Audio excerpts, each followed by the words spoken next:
Hello and welcome to the new master level webinar. This time we will talk about radiology in temporomandibular disorders. So we will divide it in two parts because it's too much for one webinar. I don't want you to be overloaded with all this knowledge.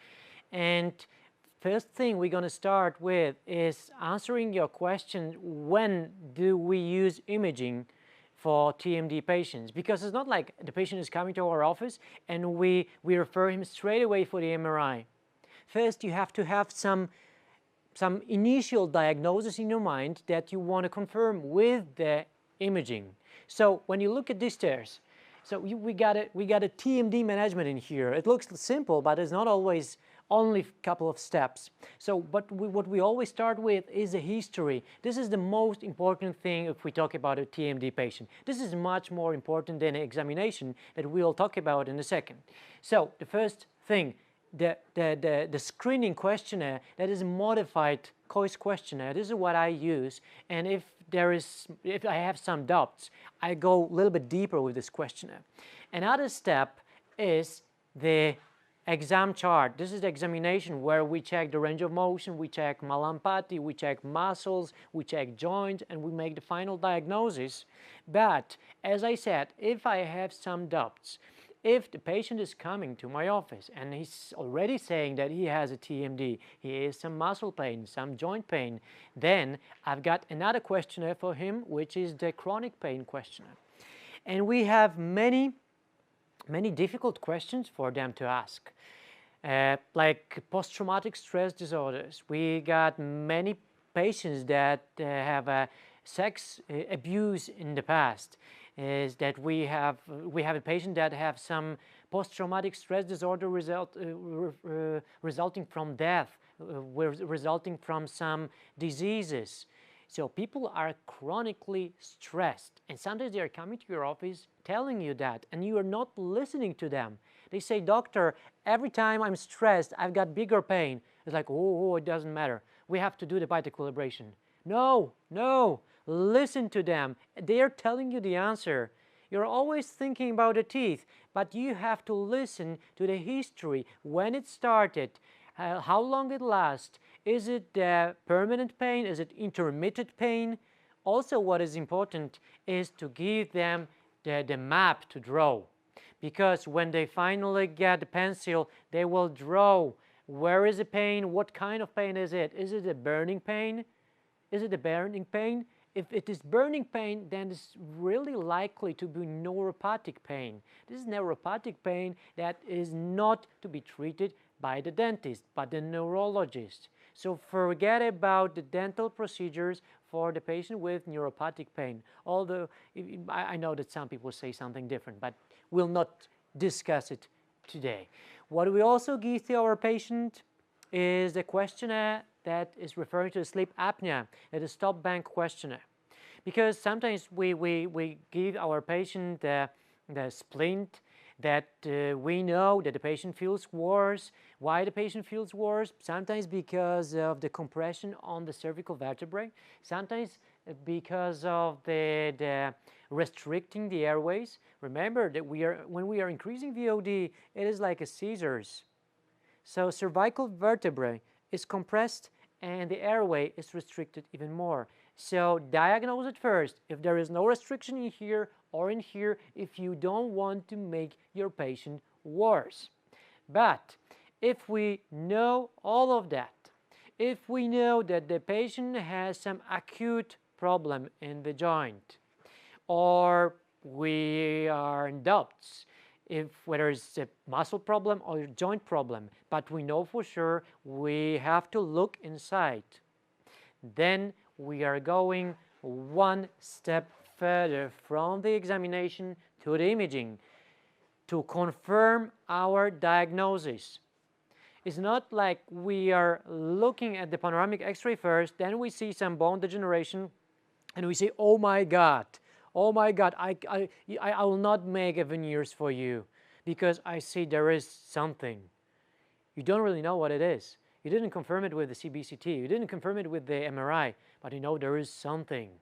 Maybe this guy is just off the disc for 30 years. There is a chronic degeneration. You didn't even ask him whether he feels fine or not. you just made a definitive statement. You are sick and I see it on a panoramic X-ray. Don't do that. Don't do that. First the questionnaire, then the examination, and then we got the imaging. So, talking about imaging, we got some couple of different possibilities. We can have the MRI, we can have the CBCT. I hope you see the difference, because on a CBCT we mostly see the hard tissues. In the MRI we see also the soft tissues, and this is the biggest value because we can see the disc, we can see a fusion in here. In here we cannot do that. The ultrasonography, honestly, I cannot imagine using it, because then my brain is upside down, because when you use that, it's not like our typical dental thinking that this is the fossa and this is the anterior part of the head, there is a posterior part of the head. No, no, no, no, no, nothing like this. When you use ultrasounds, the skin is in here, there, then you go to the muscles, then you go deeper and deeper and deeper. This is a completely different thing. So we'll talk a little bit about that today, but not too much. Don't be too much stressed about that. And we got also plain 2D pictures that sometimes can make you really confused, because we've got some overlapping structures, and we don't really know what's the real position of the condyle. We don't really know if there is a cortical bone, not to mention the disc. So let's start talking about imaging. If we start with imaging, we have to know a little bit of the history, because it's not like we started it 10 years ago. This is a picture from London in 1920. So we are doing imaging for 100 years already. And there are still controversies about the radiation, about the harmful effect of radiation. And the internet is full of very nice comparisons. Like, if you eat 2 bananas, it's like one small X-ray. If you spend 1 day in Grand Canyon, it's like 6 X-rays. If you fly to Los Angeles from Europe, oh my God, how many X-rays is it? Do you think the stewardess or the pilot in a plane, they have a bigger risk of a cancer? I don't know about that. I don't really know if they are at higher risk. Never heard about it. We think about the food as the biggest dose, there's a big dose of radiation, and in fact, if you do 1 X-ray, it's like 12 Brazilian nuts. Should we stop eating Brazilian nuts? Or maybe we should move to another country? Because if you live in Iran, then your daily dose of radiation is like if you get tomography every day. So do we really have to be worried so much about radiation in dentistry? If we speak about digital radiology, it is not that big deal as it was in the past. If we speak about CBCT, it's not that big deal as it was with typical tomography. And so, you know, we are going further and further with the radiology, so we're reducing the dose. So I do not think this is necessary to be so much afraid of taking pictures, but let's be reasonable. We do not do the big CBCT for our patient and a couple of them just to compare some structures, just to make a nice presentation for Facebook. Let's not treat our patient as an experiment. This is my message to you. So if you really need it, don't think about the harmful effect of radiology, but only if you really need it. So keep your questionnaire and keep your examination in your mind just to decide if you really need imaging. And talking about imaging, what is the most common thing when we talk about the radiology in the dental offices is the panoramic X-ray, right? So we could spend a lot of time to discuss all these points, to discuss every single detail, but we will not talk about it so much because today's webinar is radiology in TMD. So we will mostly focus in this area, in the area of temporomandibular joint. So let's look at it. Let's look at it, what we can see on the panoramic X-ray. On panoramic X-ray, we can compare two condyles. We can compare if the fossa is higher or lower. We can check if there are no fractures, if there are no tumors. When you look at this CBCT, if you look at this panoramic X-ray and you don't know too much about TMD, you could look at it and you could resign from the treatment because you say, oh my God, as I mentioned at the beginning, there is something wrong. But what does it mean, something wrong? Does it bother your patient? Does he feel okay or not? What's your problem? What's his problem? Why do you think this is problem at all? Maybe this is just a chronic degeneration that lasted over the last 30 years and the patient is done. Adaptation is done. So questionnaire and examination, not only panoramic X-ray. In here the same. You could see that there is something wrong in the condyles, and actually in here I see bigger problem, and maybe the left one I see that the surface is not even. So if this patient is symptomatic, I would definitely refer the CBCT for both condyles. But if the patient is fine and I do not see anything terribly suspicious like a tumor or something, I will leave him alone. Let's leave your patient alone if he's fine. We are not looking for the problems that do not exist. The same thing in here. This is also adaptation. You see that this patient doesn't even need posterior T because he already adapted. His occlusion is already adapted. He's chewing on the bone. How do you like it? I look at the condyles. The condyles are flat. So for me, it looks like a rheumatoid arthritis, but you know this is for sure combined with the lack of the support at the back. So probably we got some couple of issues in here that created that image of the condyle. What do we got now? So this is probably the eagle syndrome. When you see that long styloid process, but what does it mean there is an eagle syndrome? Eagle syndrome you got when you got symptoms, but when your styloid process is longer than 4 centimeters, mostly 4 centimeters, because then according to studies it becomes the patient becomes symptomatic. So in here we also see very nice eagle styloid process, very long and nice styloid process. In here as well, what you can see. All right, so you can see that on the panoramic X-ray. Sometimes you got some pseudo joints in here. It means that there is a calcification of the stylohyoid ligament. There are a couple of theories why it happens. Some people say this is because of sleep apnea and a big tension on this ligament. So when you look at the CBCT, you can also see this. This is the styloid process, and we see that this is already 4 centimeters. So it may be symptomatic. Funny thing is, this is the same patient that I found. This is my office. Styloid process, very long, and a bifid condyle.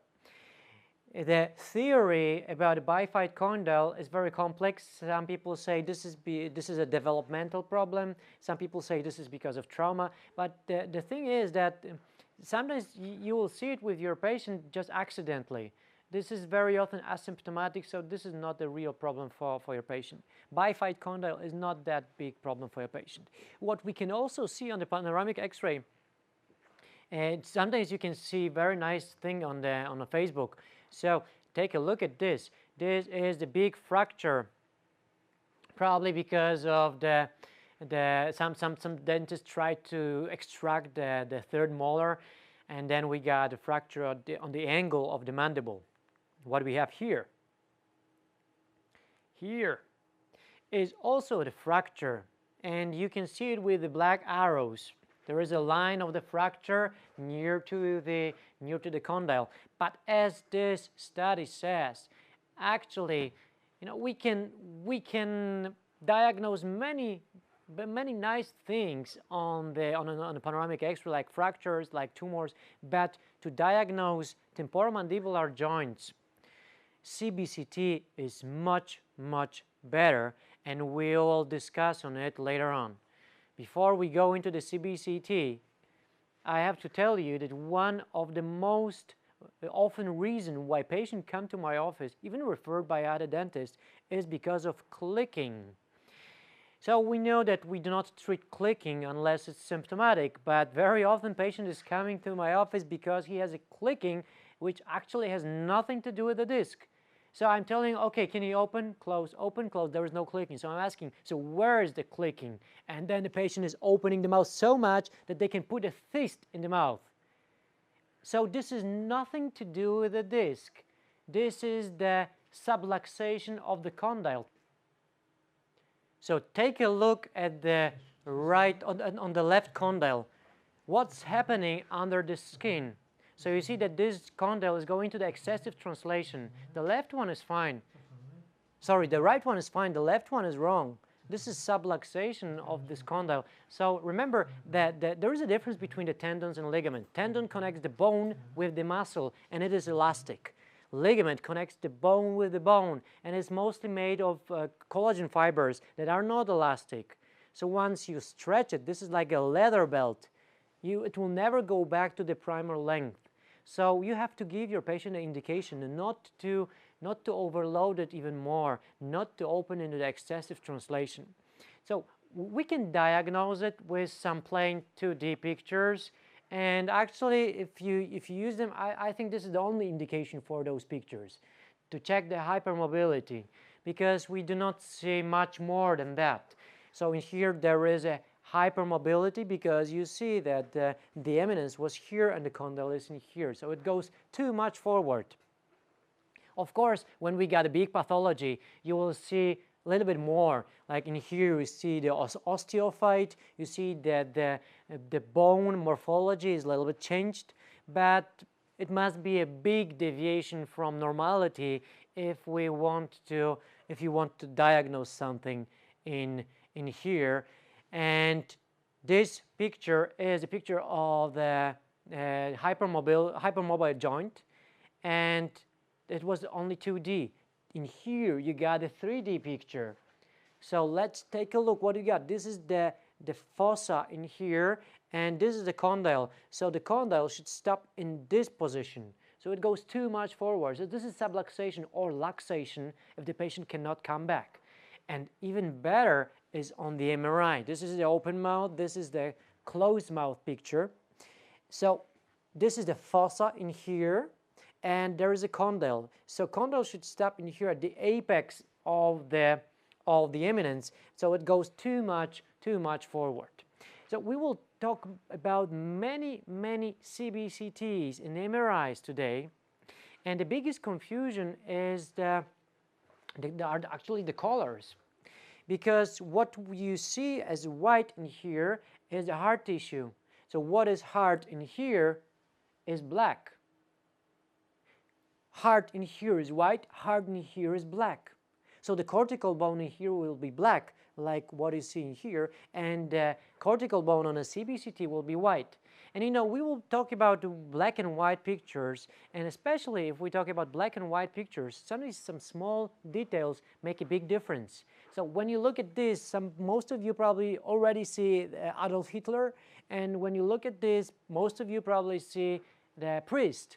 So you see there is a very small difference in here, but it makes a big difference when you think what is the final outcome? What is the final outcome? So when you give somebody the hammer, he will see the nails everywhere. This is why I want you to see many CBCTs and many MRIs today, because the more you see it, the faster you're going to make a diagnosis after all. The faster you make a diagnosis. And it will not be just a black and white, don't know nothing about that. When you finally know how the disc looks like, you will know straight away if this is reposition or not, if this is reduction or not. So coming back to our CBCTs, when you look at this skull and you look from this perspective, this is the sagittal perspective. When we go a little bit closer, we see the condyle, you see the eminence. And when you look deeper in it, so this is double convex structure because the eminence is convex and the condyle is convex.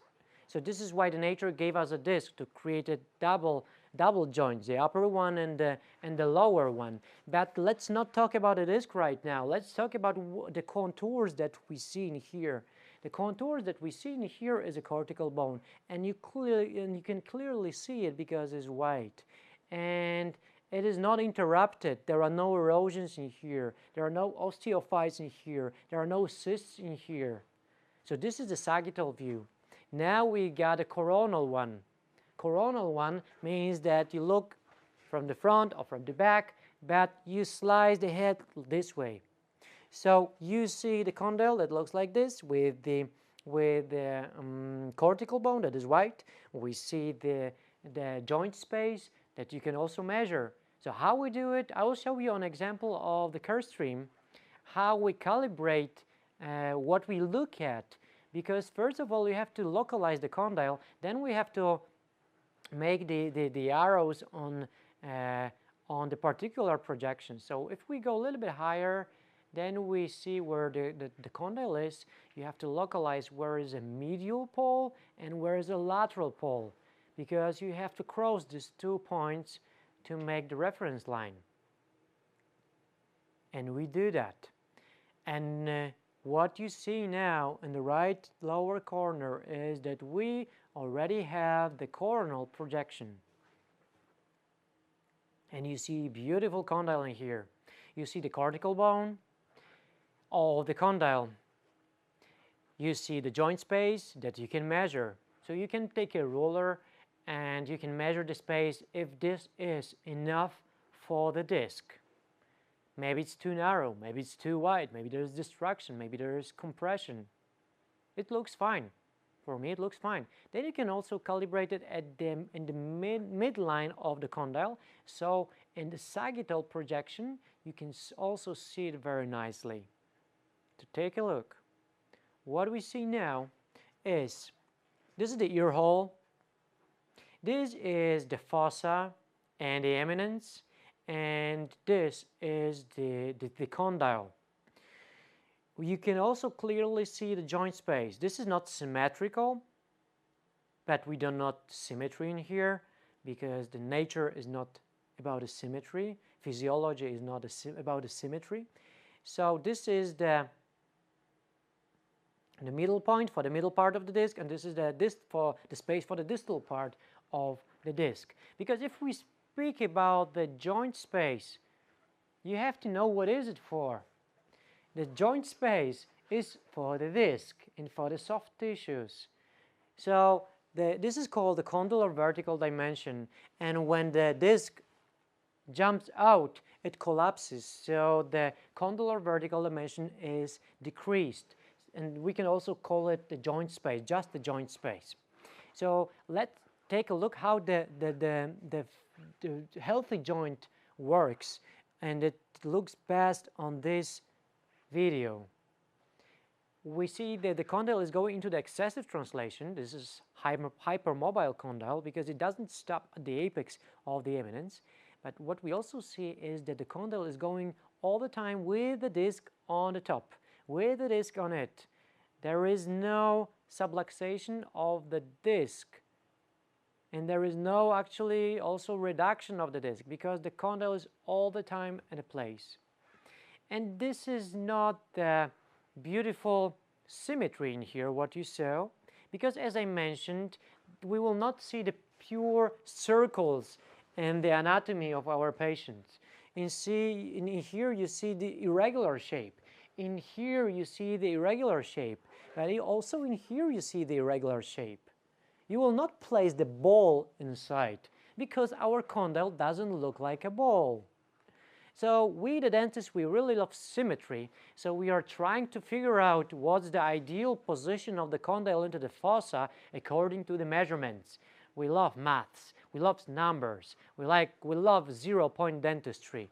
So we are trying to make the ideal position of the condyle to make sure that we do our best. I'm telling you that the symmetry is not that important unless the condyle is not far away from the central position. It's not far away from the central position. So some of you probably already saw my webinar about centric relations. So we were talking for 1.5 hours about the couple of positions of the condyle in the joint, and you know that most of them can work really well. But what probably will not work well is when the condyle is distalized. It's much better if it is too much forward than too much distally, because then the ligament is stretched, then there is a compression on the synovium. So it's better too much forward than too much backward, as we could say. So the symmetry is not that important if the patient is asymptomatic. Also, you will not see beautiful condyles for every single patient. In here, you can see that there is a very, very little condyle, and you could think that maybe this is the child. But if it is a child, it's fine, because the eminence normally is not fully developed by the age of 23, 20, 22. But in here, this is definitely not a kid. The eminence is fine, the cortical bone is fine, but this condyle is just very little. And the smaller the condyle, the bigger chance that there is going to be some internal derangement, because the distribution of forces on the small condyle is much worse than on a big condyle, right? This is why this is a risk factor for the disc displacement in the future, small condyle. And on the other hand, this is not a patient of mine, this is the huge condyle. But this patient is not a healthy person. It's not just his nature. It's not his nature, because this is the symptom of some general disease. This is a symptom of the general disease. In here, what we have is arthritis in here with the eye of the bird and with the beak of the bird. So this is why Mariano Rocabato was talking about the zoo, because we got different animals in here. So take a look at this condyle. That looks terrible. So why I'm saying this now? Because in some books you will read that especially in this book, you will read that our studies involving hundreds of recordings always show the uppermost position to be a point. There is no flat area at that apex, so only downward movement from the apex is possible. Oh, really? I don't want to talk about it too much, because we already talked about it on the CR centric relation webinar, but just in shortcut, we assume that our fossa looks like this. So when you put a pressure on it down upward, the condyle always will make this road upward. Upward. And it will stop in here with a single magic point. So you already also saw this study, and you know that in this study they took 596 asymptomatic patients and they placed them into the centric relation, and it turned out that 99.5%, this is a big number, are not in centric relation, because they had some premature contacts at the back after placing them into the centric relation. So is it really physiology, or is this just some reference point that we are directing our patient into when we increase vertical occlusal dimension? So this is not time to discuss about that. If you want, you can go back to the centric relation webinar. But why I'm talking about this now, take a look at the results at this conclusion. About 11% of the people had only the parallel movement on the top of the fossa.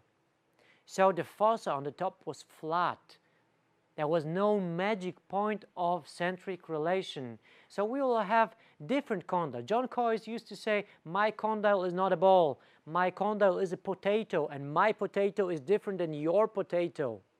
So we do not have balls into our joints, we have balls in the articulators. This is why it's not so good to use only the articulator. So you see the variabilities of the condyle and statistics of those variabilities. You see that you can have different condyles and different fossa. So one of them will be flat, one of them will be very steep. So when I look at this, and that would be my patient before spleen therapy, I would rather expect him to go backward and upwards. So probably he would develop the anterior open bite after all, after stabilizing his condyle. When I look at this condyle, I think that the bite will not change significantly after spleen therapy because it is already into the uppermost position.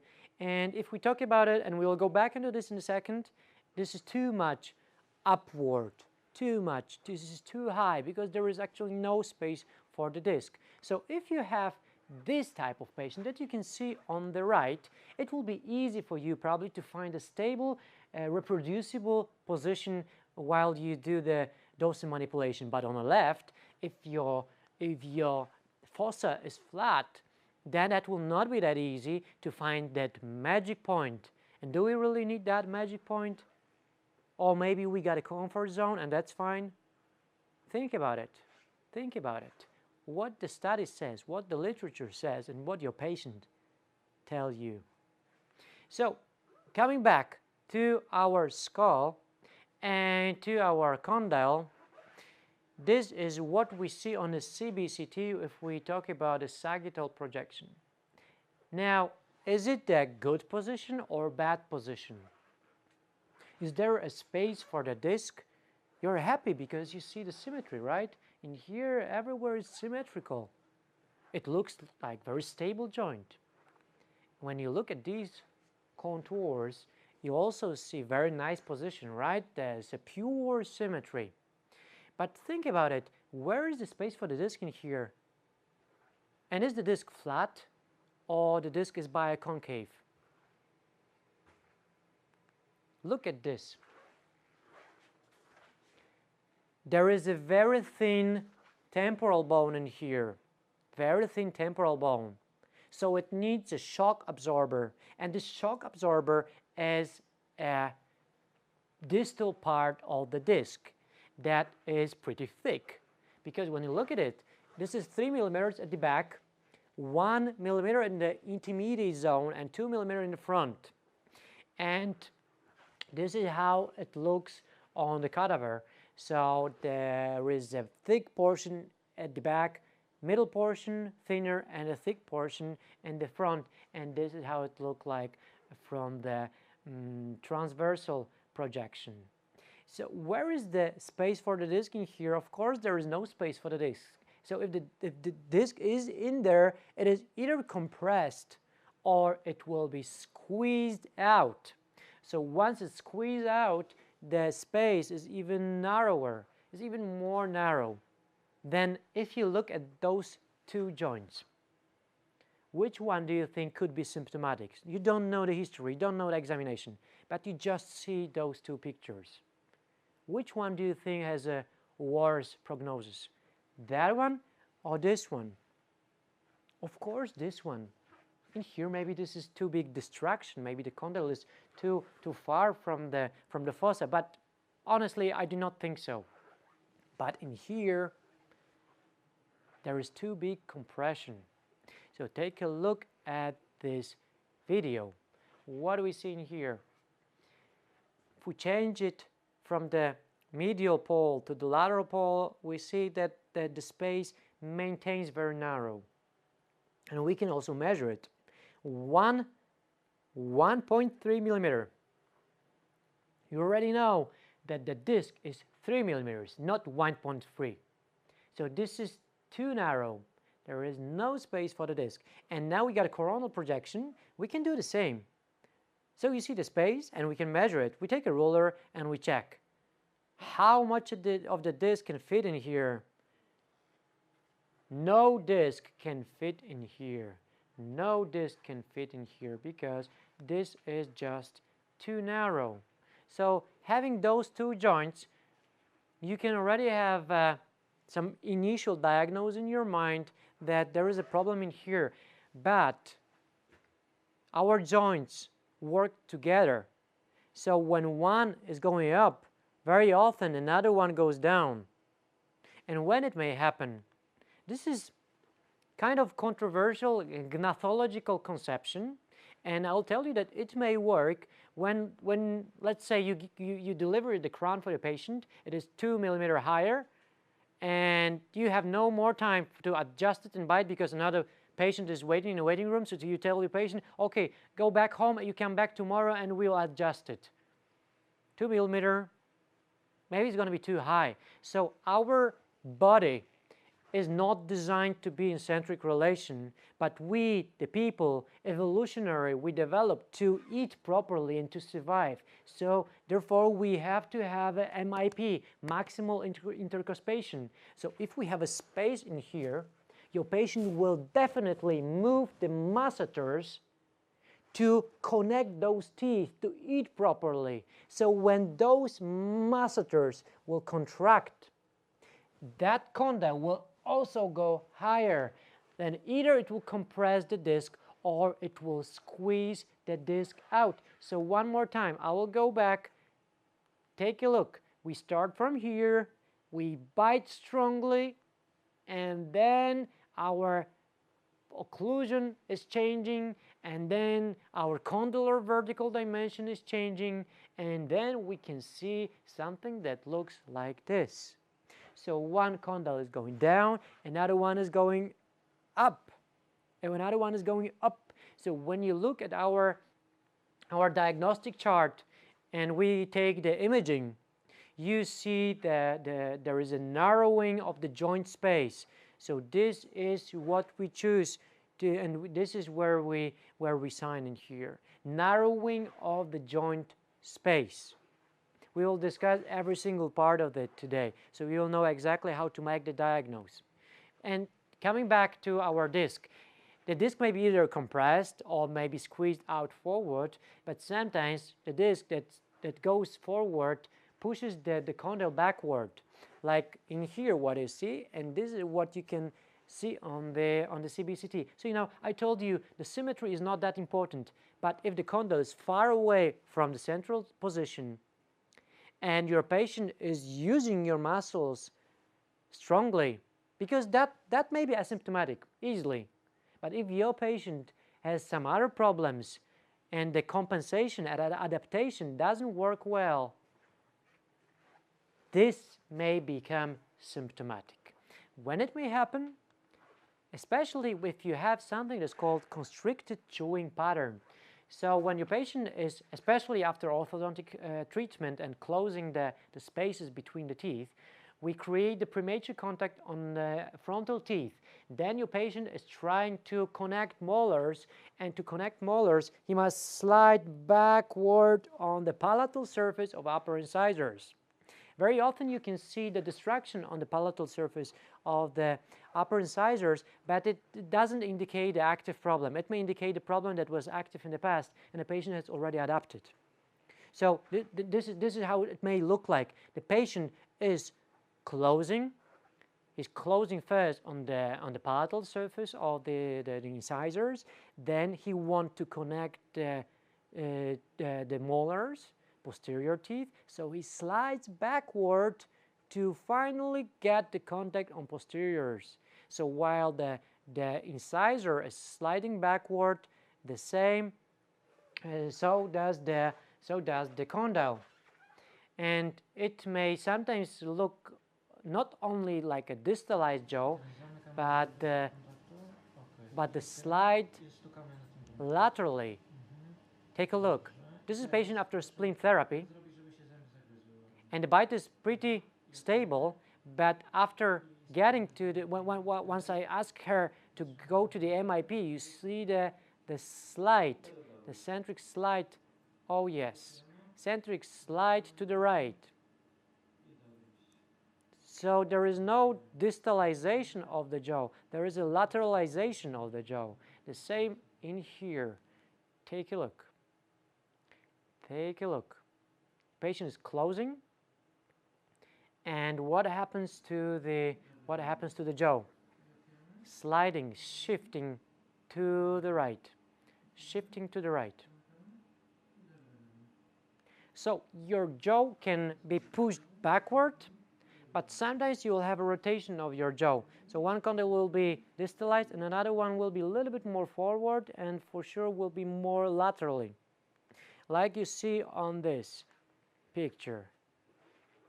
One condyle is pushed backward, so this one is pushed backward, this one is moved forward. Then take a look at this video. We look at this condyle and we think that especially in sagittal projection it doesn't look bad, right? But the patient is symptomatic. The patient has a pain. And when we go to the coronal projection, we see that really actually there is something wrong. So the position of the condyle is too much lateral. So it's too close to the temporal bone. The condyle is shifted laterally.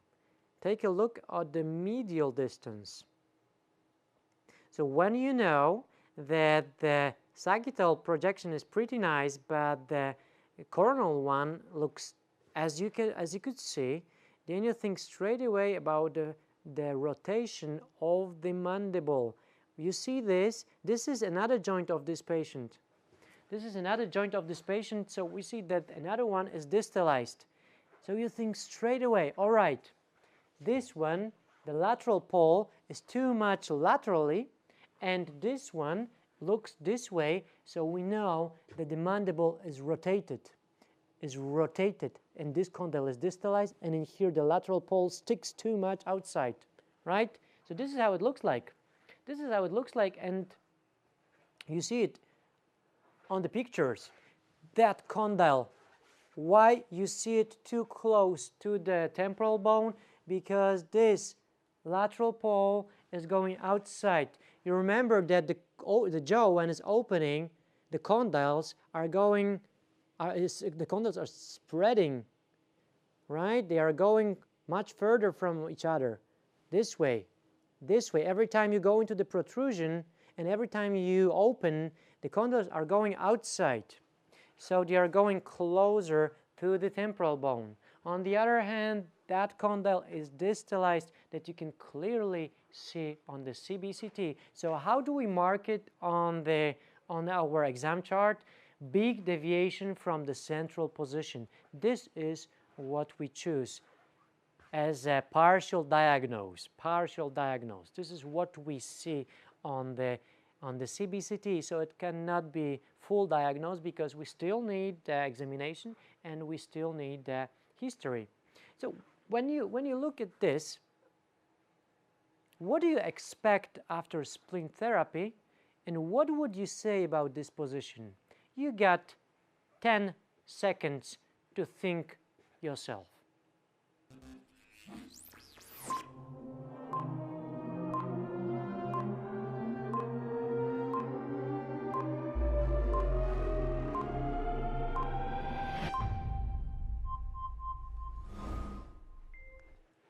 When you look at this condyle, what would you think? Probably distalized, right? So after splint therapy, maybe this patient would go a little bit forward, so maybe you could get the initial context on the frontal teeth. When you look at this condyle, you see that there's a big distraction. This is more than he needs. This is more than the patient needs for the disc, right? So maybe once you put the COIS, the programmer, or the NTI splint, or just the splint, or you make the Dawson manipulation, what's going to happen? The condyle will go up to fill this space that is probably too big. So what would you expect is the premature contact at the back after all? But there is not the best position. There is not the best position. We already talked about many different positions that work for years. Otherwise, nobody would have used them for so long if they couldn't be successful. But this probably is the worst one, because then the ligament is tensed. And you know that the tensed ligament will stretch, so then the condyle can go even further backward. This position probably is not the best one, because there is not enough space for the disc. So according to the latest studies and to the latest knowledge, that would be the best position, that is most upward and forward, right? This is our famous centric relation. But it's not so easy to get the centric relation when your condyle looks like this. When your condyle looks like this, take a look at the left. This is an 85-year-old woman that has osteomyelitis when she was 10-year-old. 10-year-old. So this is 75 years after the problem appeared. So and when you look at this, condyle, you see one condyle, another one, and another one. Very, very interesting image. Now, what do we have in here? This is the condyle hypoplasia, and this is after the radiotherapy. This is after radiation therapy, and also notice the length of the roots in here. They are very, very short. Now, take a look at this, and you get 10 seconds to tell me what you see.